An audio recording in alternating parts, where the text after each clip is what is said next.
আজকে বানিয়েছিলাম হচ্ছে মানে মন আকারের পিঠা। প্রথমে হচ্ছে পিঠাগুলো একদম সহজ বানানো, প্রথমে এটাই হচ্ছে কথা।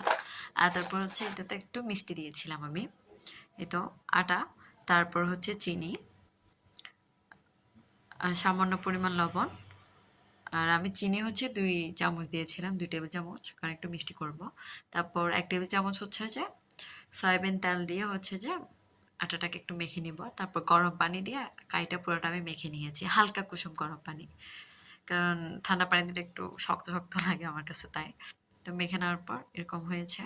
একটু 10 মিনিটের জন্য রেস্টে দিয়েছিলাম। এখন হচ্ছে বড় ডো থেকে 3টা টুকরা করে নিয়েছি। এখন হচ্ছে রুটির আকারে বেলে নিব একটু মোটা করে। মোটামুটি বেলে নেওয়ার পর এখন হচ্ছে যে এই সাইজে আমার কাছে কুকি কাটার ছিল না, তাই আমি হচ্ছে বোতলের ঢাকনা দিয়ে কেটে নিয়েছি।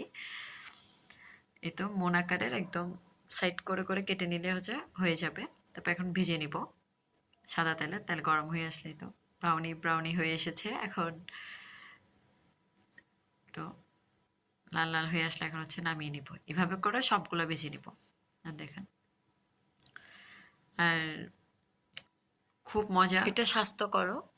আপনারা হচ্ছে এটা বয়াম ভরে রাখতে পারেন 10-12 দিন, বাচ্চাদের জন্য খুব স্বাস্থ্যকর।